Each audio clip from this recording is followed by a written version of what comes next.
Feliz tarde de lunes, te damos la bienvenida al programa de jóvenes en la radio Alta Tu Voz, Speak Out, aquí en su estación de la comunidad, Radio Bilingue KHDC, programa que se escucha en los condados de Monterrey, Santa Cruz y Monterrey y en una transmisión en línea por facebook.com/Radio Bilingue. Gracias por acompañarnos. We are here on the last month. We could feel the winter season during the cold mornings. We welcome you to another Alta Tu Voz Speak Out Youth Radio Talk Show program here on the public radio station Radio Bilingue. We are glad you can enjoy another talk show with us. Este programa es parte de nuestra plática de alto al odio, diálogo para confrontar los incidentes y los actos de odio en nuestras comunidades, un grupo que sufre ataques de odio con frecuencia y tiene necesidad de ayuda. Son las personas sin hogar. Hoy les estaremos compartiendo sobre los recursos y servicios disponibles para las personas sin hogar en la ciudad de Salinas, California. Radio Bilingue is participating in the statewide movement to stop the hate by having a dialogue that can create preventative measures to stop the hate in our communities, bringing awareness on the effects of racism, identifying ways to heal, and getting the resources and servings one might need. One of the groups that suffers discrimination, insults, and hate attacks are the homeless population. Today we will talk about the resources and services available for the homeless in the city of Salinas, California. We hope you stay with us and learn more about their needs and what we can do and continue to do so we do not normalize attacks against them. Mi nombre es Giselle y junto con Braulio? Miguel. seremos los conductores del programa de hoy. My name is Braulio, and along with Giselle. Miguel. we will be your host for today.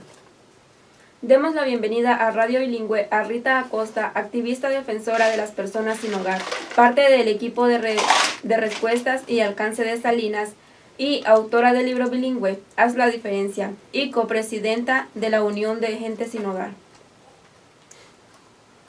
Welcome to Radio Bilingue. Rita Acosta, activist, homeless advocate, part of the Salinas Outreach Response Team and the author of a bilingual book, Make a Difference, and co-president of Homeless Union. Many titles. Welcome to this youth radio program, Rita Acosta. How are you doing today? I'm doing good, thank you. ¿Cómo se vuelve usted activista? Why did you become an advocate for the homeless and activist? I was homeless myself. I was homeless and seeing that there was lots of needs out there for the community. And a gentleman told me that I was able to go speak at City Hall and let them know how I felt. So that's what I started doing. And I went the first time and I was hooked. So they were able to listen to what I had to say and they couldn't stop me for 2 minutes. So. ¿Cuáles son algunas de las acciones que has tomado como activista? What are some examples of the actions you have taken as an activist? I took the city of Salinas to court so people have a right to be where they're at. And for the sweeps, so they could stop doing the sweeps and taking everybody's property, because then it leaves them with nothing, at the end of the day. So people need those survival tools, their tent, their cooking supplies and stuff. So. And can you also help us understand who is considered a homeless person? Anybody that's unsheltered that doesn't have a home. What are some needs of the homeless people? Well, of course, housing. Right now, we're really wanting a place for people to be due to the fact people are signed up for services. And we feel that if they're signed up for services, then they shouldn't have to go through the sweeps where they lose their property. We're asking for them to have a safe place for them to be where they can wait for the services until it's their turn. Question. When do these sweeps occur? It all depends when the city decides to have them. When I was homeless and we were at Shepherd Park, we were having them like once a week. So it really all depends. But now they don't even have to give notice, really. They could just come and take people's property. Hoy les estamos compartiendo información de las necesidades de las personas sin hogar. Con nosotros está Rita Acosta, activista y defensora de esta comunidad, que nos va a compartir de los recursos y apoyos disponibles para la gente sin hogar y también nos hablará de la realidad que sufren las personas que se encuentran en esta situación. No les cambies y gracias por su apoyo al programa de jóvenes en la radio. Our conversation today is on the focus on the homeless population in the city. We know it's a big issue in many other communities as well. We are trying to learn more about the issues, about the situation. During the rest of the talk show, our guests will provide information of advocacy and also resources and support for the homeless community. We thank you for listening. Estás escuchando Radio Bilingüe KHDC desde los estudios en el viejo centro de Salinas, California. Continuamos informando sobre la situación que enfrentan las personas sin hogar en la ciudad de Salinas, California. Si tienen alguna pregunta o comentario, con gusto le atenderemos en nuestra línea al 831-758-5432. El número es 831-7578-5432. This is your Monday's Youth Radio Talk Show, Alta Tu Voz /Speak Out. We continue sharing information about the homelessness in the city of Salinas. In this segment, we will share about the services and resources available. Is it true that most homeless people are those who are dealing with alcohol and drug addiction? No, that is not true. And when they say homeless community, there's drugs and everything. There's drugs in every community, not just a homeless community. But there's real homeless out there that really need services and that have signed up for them. But so there is services, but there's not enough. The shelters are full. The family shelter, you have like a year to wait for it to try to get in there. So what are you going to do? Where are you supposed to go if the shelters are full, you know? And people are staying in cars and tents. And if they can't be there where they're supposed to be, because they take their property away from them if they're out there, if they're not in a shelter. But everything's full. Like I said, there is services, but not enough for how many people's out here. There's over 2,000 people homeless here in Salinas alone. You know? So you would say that it's mostly a stereotype? Yes, because I was homeless for 8 years and I'm not a drug addict, you know, so yeah, it is. And again, I don't like when people say that because homeless people have kids. And when they say that, it puts thoughts in kids' heads, you know, they're wondering, is my parents using drugs? So I don't think that's good, you know, for people to say that all the time because kids listen. You know? Yeah. What programs or services are there to help people? They have the shelters. They have the Salinas Outreach and Response Team. That team helps people get linked to services. So it all depends on what your needs are. You know, they also help with you get your ID, birth certificate, stuff like that. So, I mean, it really all depends. If you call and say you need housing or to process you. So the SORT has a homeless information line. The phone number is 831-775-4269. On that line, when you call, they'll ask you your full name, your birth date, and you just tell them what you need, and they'll have a caseworker contact you. And then you start from there. You do a HMMIS, a CARS assessment, and from there they ask you what is it that you need to help get you back on your feet. Okay. And what kind of other situations would you say lead to homelessness? Rent. How much rent is, 'cause it's so expensive. You know, I mean, even people that are working 2 jobs, a family, it is so expensive. I mean, it's hard to live. If you ain't got Section 8 or no income housing, I'm afraid people are going to end up homeless because it's too much money. I mean, I live in a 1-bedroom. It's over $2,000 for a 1-bedroom. When my kids were small, I had a 4-bedroom house and I paid $950. What a difference. You know, coronavirus. ¿Y las personas sí toman ventajas de este apoyo y ayuda? Do the people take advantage of the support and help? Do they take advantage of the support and help? Yeah. There's really nothing to take advantage of because the resources that you sign up for, your name goes on the list, so can't take advantage of your name being on the list, and they're not giving you money in your hand.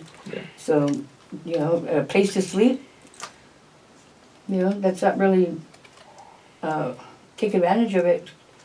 It's just a blessing when you do have a place to sleep, but they have to give you more services other than just giving you a place to rest your head. You know? Yeah. And how exactly does that program work when they sign up? And is that all you have to do? Or is there more? You just sign up, and then, of course, again, they have see what your needs are because it has to do with mental health, you know, bunch of different things. Not everybody has the same problem or how they became homeless, you know. Yeah. So. And we imagine you have seen discrimination, injustice, and attacks of hate. What actions do homeless people take or should take when this happens? Call 911. and again, the laws change so much that we don't have that much policing. So if you call, how long does it take for them to get there? Yeah. By the time they come, the whole incident's probably over and There's no point in going anymore. Yeah. Yeah. So usually the people take care of each other. I mean, that's basically what it really happens out there. What kind of services are available during cold or hot weather? So when it's cold, it has to be really cold and raining ordinary to get a motel. So if it's not cold and below 40-something degrees, you don't get a motel. Yeah. Do you know of the agency or office that documents this situation-specific text or in the homeless community? Well, and when it's cold like that, you just have to go to like a shelter or any nonprofit that's that assists the homeless. You know? Yeah. What kind of support do the homeless community have besides taking care of each other? Support. I guess volunteers, but again, the services that they have, I can't say that it takes care of them because you have to wait on a list. You know, it's not something you get right away just because there's so many people. And what you have gone through, why is it difficult to get back on track once one falls into homelessness? And can you give us some reasons? Oh, because there's just so many, you know, because again, work, I mean, if you don't have a job, how can you pay rent? If you get welfare or stuff like that, that's not enough. You have to have either low-income housing or Section 8 in order to get back on your feet. Or a group of people get in because one won't be able to do it. It's just too expensive. You know, Social Security, we have so many seniors out here that are homeless because it's not enough money that they get to live. So where's their golden years? Because this is supposed to be their golden years. There's no golden years because life is just too expensive. Living is just too expensive. And how often do you think homelessness happens because people can't find a job or? Every day somebody's coming homeless, know that. Yeah. And not just a person, people. Yeah. Because it's just so hard, you know.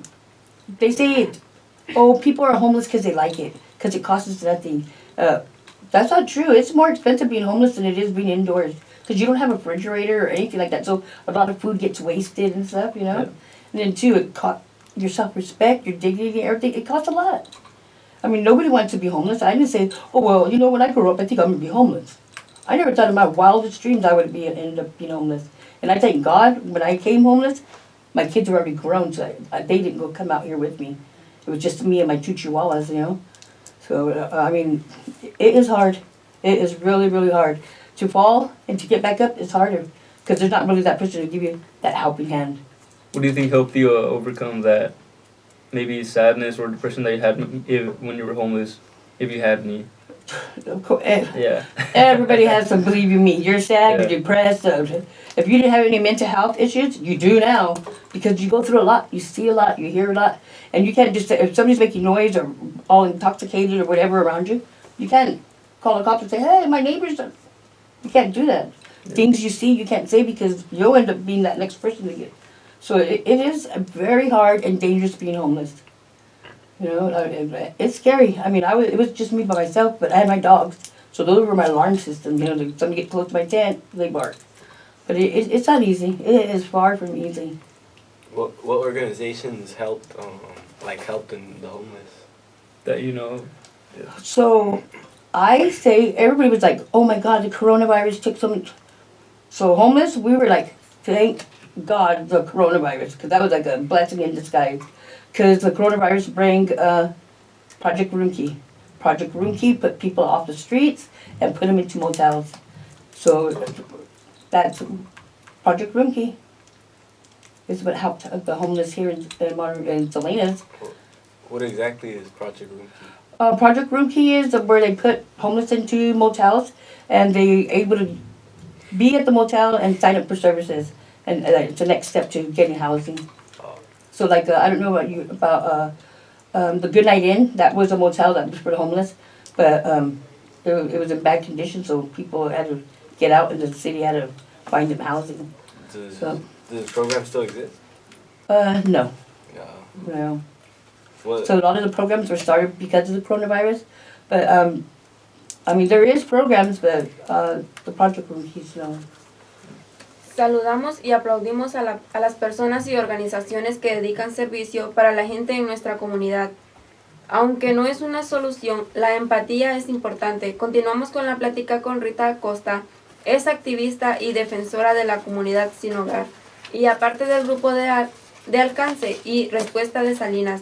Al regresar vamos a hablar de su libro bilingüe, Haz la diferencia. Continuamos después de esta pausa. We want to say thank you to many people and organizations who provide services and dedicate their time to serve the homeless people in our communities.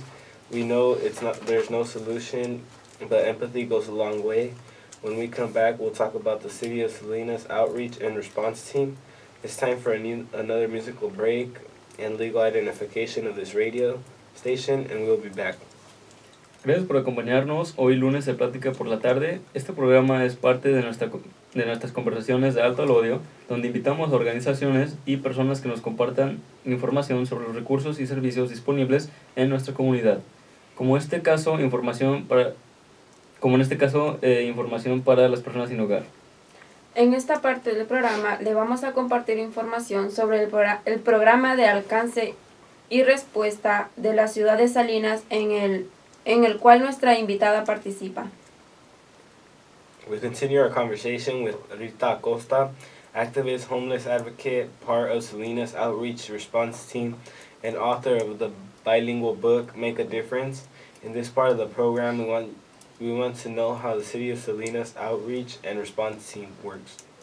The first question is, what is the Salinas Outreach and Response Team? Salinas Outreach and Response Team is a group of people that go to the encampments and sign people up for services that they need.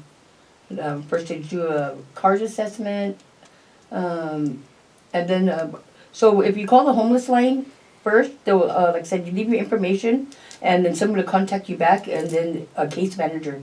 So when the case manager contacts you, that's when you let them know exactly what you're needing, so they can give you that referral, like to mental health or maybe to Cecil. You know, there's different services that are out here for the people. So, but you have to have a referral. So that's what the SORT team does: help you get a birth certificate or California ID, things that people lose when they have the sweeps because they take all the property. So, yeah, they assist them with getting their things back.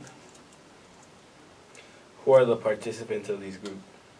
Some are homeless, so a lot of the groups now, they need to have people that have lived experience, because how are they going to know what people need if they've never experienced it?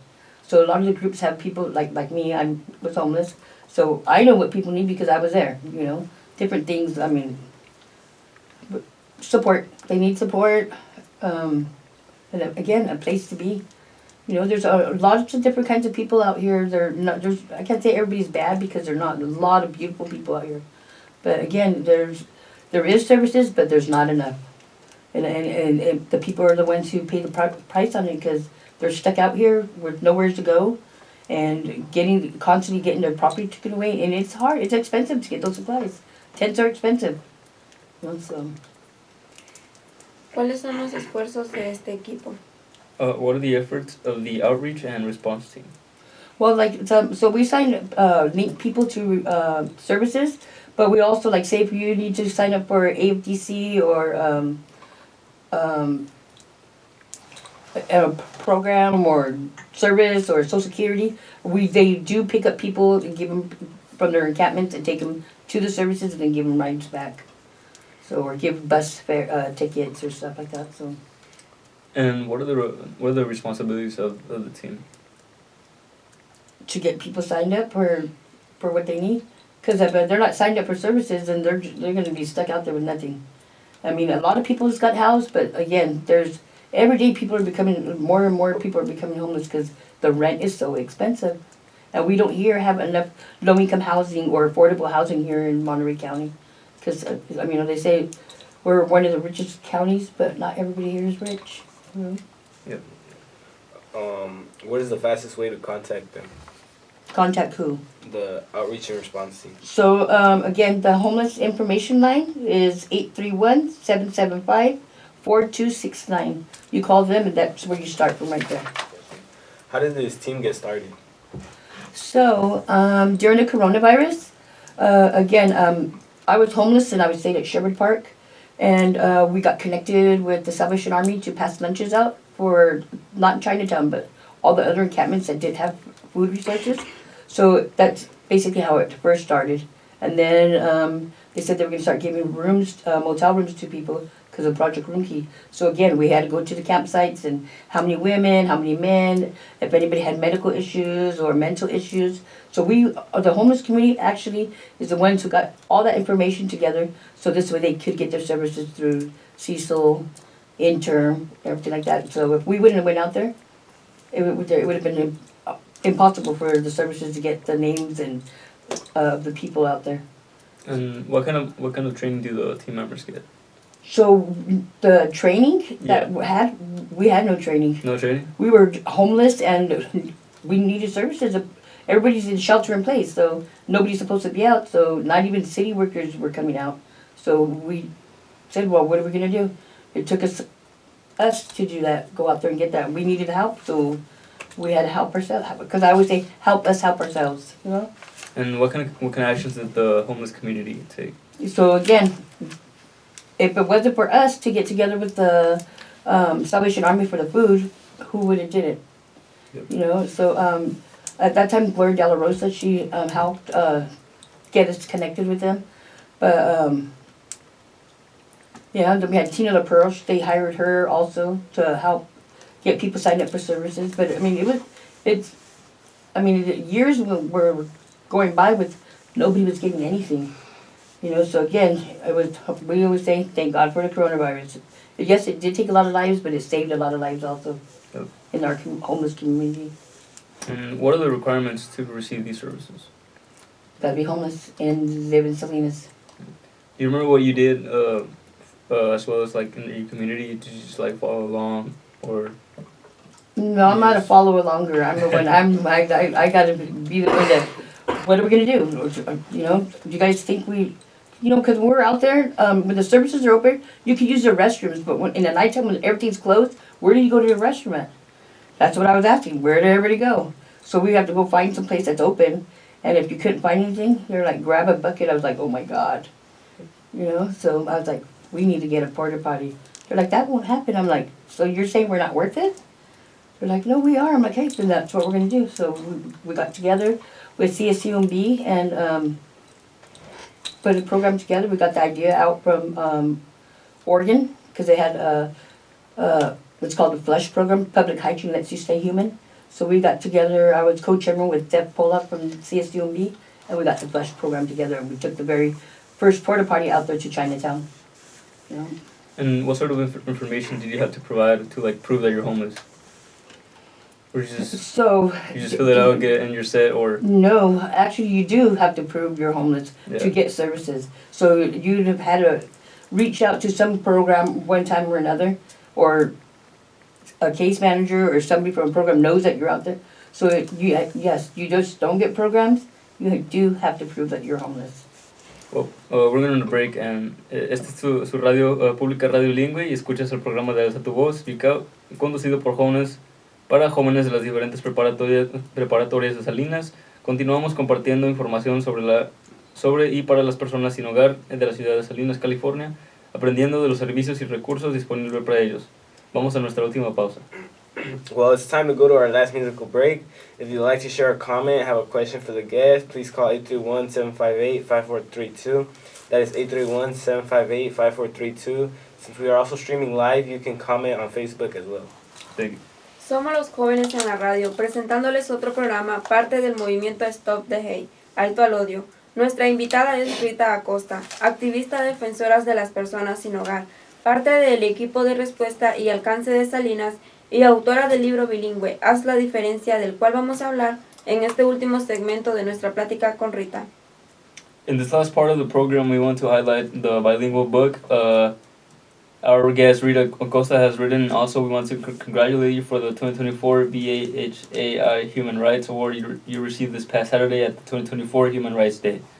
And we also have someone called to ask a question about the topic. Alisa? Yeah. Yes, you go ahead.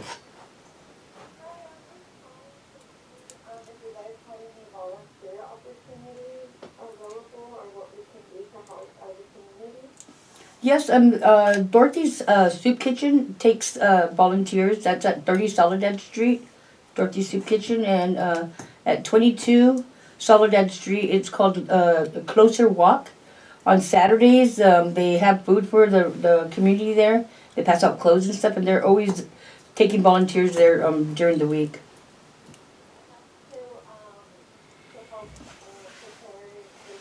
So Dorothy's Kitchen, they don't have you prepare the food there. They have a kitchen work employees there, but there's a drop-off center where you can volunteer there to direct people how to take, well, not how, but for them to take their showers, do laundry and stuff. So they're always asking volunteers for that, for set up clothes for the people.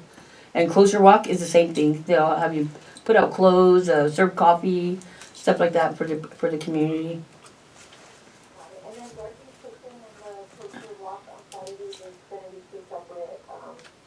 So Saturdays, Closer Walk does that every Saturday. They do food for the community there and clothes. But they're also open during the week, and they do serve coffee and stuff. They take people drop off clothes and stuff, so you can volunteer there. And Dorothy's the same thing. It's same thing there. Okay, thank you for that. I really appreciate it. You guys have a blessed day. Of You course. also. Your book here, Make a Difference, by obviously you wrote it. When and why did you decide to write this book? So, because I got tired of hearing them say that homeless people are not organized. And again, because they would say people like living that way, and it's not true. And we are organized. Like I said, in 2012, I did the first rules run tent community. So how they have sweeps, I took over a piece of property that was out there and asked everybody that was there to sign a contract stating that they no drugs or anything like that. You had to no company around like at 9 o'clock in the evening.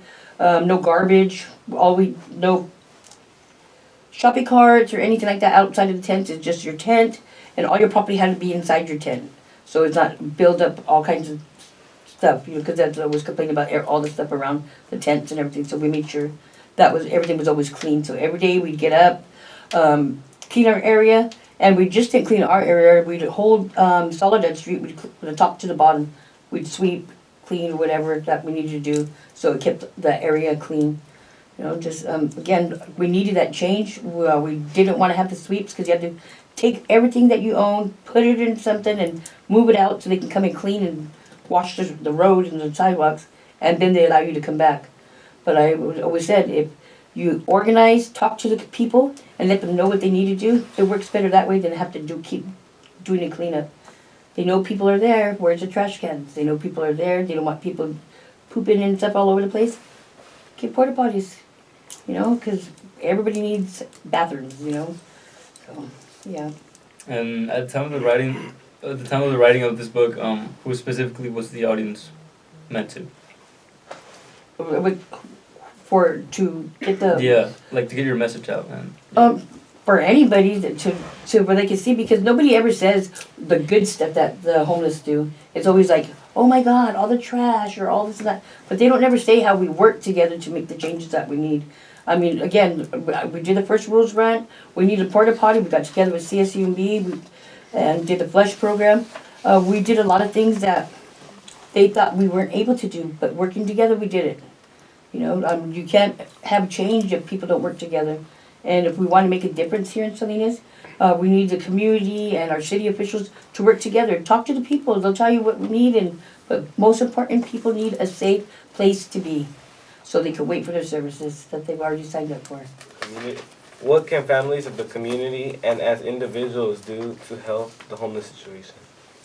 Go to city council or when they have the city council meeting, go on Zoom if you can't make it down to city hall, and let them know people need a place to be. And it's sad because they think everybody out there is using drugs and stuff like that, and it's not true. We have lots of seniors that are out there, and people are dying on our streets every single day. Every single day we lose somebody, and it's sad because, again, I mean, just knowing somebody died in the street and not at home or in a hospital, it's ugly because you want to know how long they've been there. Sometimes they've been there for days, we just need more. The homeless community needs more support from our community and city officials, because they're human beings. They're human beings still trying to live with lack of resources. Did you ever, in your mind, growing up or think that you would ever write a book? No. Nor did I ever think I would end up homeless either. My kids are so upset because I didn't let them even know. They thought I was living with a friend. Yeah. I didn't let them know I was homeless either. I'm going to tell my kids, oh, I have no place to live. How did you feel about your accomplishment of writing a book and actually winning an award for it? I feel good because, again, I never thought that would have happened. But it was just, I mean, I was homeless the whole time. I wrote my book from my tent, you know? And I just like to let people know, you know, when they say that people are just doing drugs, it's not true. We have a lot of seniors. Again, we have a beautiful community of people that work together to help out each other and stuff like that. But again, community support, we need people to go to City Hall and let them know people deserve a place to be where they can wait for the services that they signed up for. And what value does it hold for you in your continuous fight for activism? Well, because people don't have time to go to City Hall all the time. They don't have time to leave their things, because if they leave their things behind, then they abandon it, so they lose their property. And two, it's just hard. I mean, sometimes you don't get to take a shower and everything. Who wants to go anywhere when you're all dirty and stuff, you know? So that's why I do it too. And again, not everybody likes to go to those places that, like, we don't want to get harassed by the police or this and that. I'm like, but when you're going through a sweep, that feels like you're being harassed already, because you're being told to leave, and then you ask where to go. We're like, figure it out. You know, and tell them, well, you know, where do you want us to take our stuff? We can't fix all your problems for you. We're like, you're not fixing them. It makes it worse when people don't know where to go. I mean, it's easy to tell somebody to go, but can you direct them to a place where they can go? You know, or say, we gave them warning. They had 3 days to get their stuff and go, but go where? You know, it's go to another place and get your stuff yeah, taken and then again. And then to put up your stuff again, and they tell you got to move. I mean, the first time losing all your stuff when you lose your house or your apartment, that's sad. And then to constantly be told you got to go, you can't be here. I mean, it takes a toll. I mean, at the end when I was homeless, I mean, I couldn't even believe how much that we were being moved around. I lost all my property. It was just me and my dog. I only had to have me, my dogs, and my doggy stroller, and the clothes on my back. It was hard. In the nighttime when it's cold and raining and everything, it's just like, what do? You really feel like you're going to lose your mind, because you're like, doesn't anybody care? You know, so I would tell everybody, if we want help, we're going to have to do it ourselves. So we would put posters up and stand at Sherwood Park, and, you know, and then the city passed a city code for people to sleep on the sidewalk. I'm like, wow. So they want people to sleep on the sidewalk. Okay, so I got my tent and put it on the sidewalk with a big old sign. This is where my city wants me. Then I got a ticket. So, you know, 'cause they really, you know, but it's hard. It's not easy being homeless. And again, just because you hear it doesn't mean it's true. Because they say, oh, this and this and that. It's not always true. What you hear is not always true. They say all the bad stuff, but it's not all the homeless doing it. Just some people. But I mean, there's a lot of good people out here, and nobody likes being homeless, sleeping in a tent, pooping in a bucket. Come on, it's not good. You know, especially if you're a woman on that personal time of the month. You know, wow, not easy. How do you get your kids? Nobody wants to. I'm gonna go visit my mom in her tent, or I'm gonna go visit my aunt in her tent. No, you lose. A lot of people lose their family. You know, I was blessed to have my kids understand where I was coming from, because they're like, "You come with me." I'm like, "No," but they have resources. I want to see how long it's gonna take me to get what they say they have. So, yeah. And since that of your first book and your writing, do you plan on continue writing? So I do. Yes, I do. So during the coronavirus, the homeless went through lots of stuff. So that's what my second book is going to be based on, the coronavirus and the resources that homeless had, and what we did to help our city get through the coronavirus. Do shelters open during cold or hot weather? Shelters are open all the time, but the thing is, do they have space for people? So on Laurel, we have the Share Center. That's for families. And for single people, we have the Chinatown Navigation Center. That's a 90-day program that you stay there and then you get housing or get you assistance. So, and that's for single people, but, and they accept pets. So they just have to be registered, because they're, they have to be on shots and stuff like that. But yeah, it's even hard to get that because there's a lot of people. There's a waiting list on everything, especially the family one. When did you finish writing your first book? During the coronavirus. Yeah, it was like in 22, I think it was, or 21. Yeah, somewhere around there. How did you publish it? Like with the few amount of resources that you had as a homeless woman? There was a gentleman that was at the CS, Chinatown Learning Center with the CSUMB. He was there. I met him from there, and he said, we're looking for stories, and he's all he liked what I wrote, and he helped get it published. We are coming to the end of this talk show. Is there anything else you would like to add?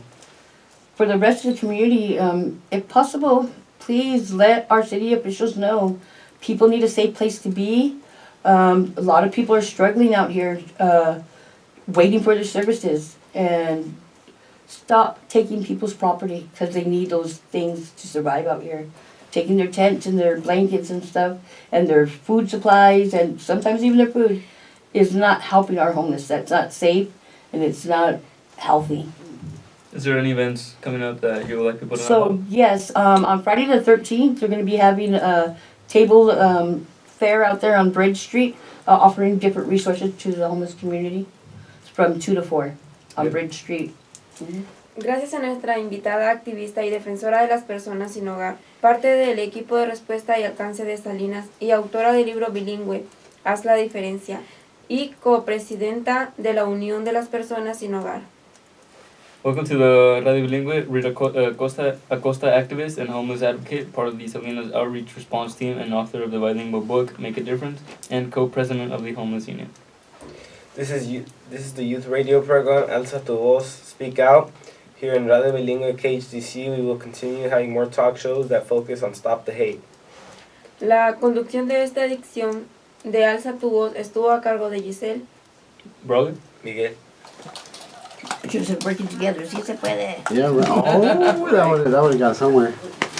Wes and I are like part of so many different groups because we, try to join the little group over here just so we can get more support.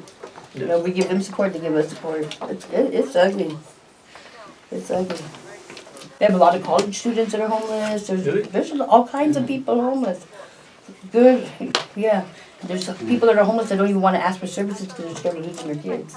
The CPS takes the kids away if you ain't got a home. So. Yeah, no, I've recently heard about like college students that get their degrees, but they can't find a job and they become homeless too. So it's kind of pretty rough too. Yeah, Heart Now, I know they have programs there for homeless to help with housing and stuff like that too. If you sign up for services. So. Because before, nobody wanted to say nothing. It is embarrassing saying that you're homeless, but then again, what you do when you... It's hard. It's hard. Again, I thank God I had my kids when I did and not at these times because I wouldn't have been able to raise 5 kids. Not right now.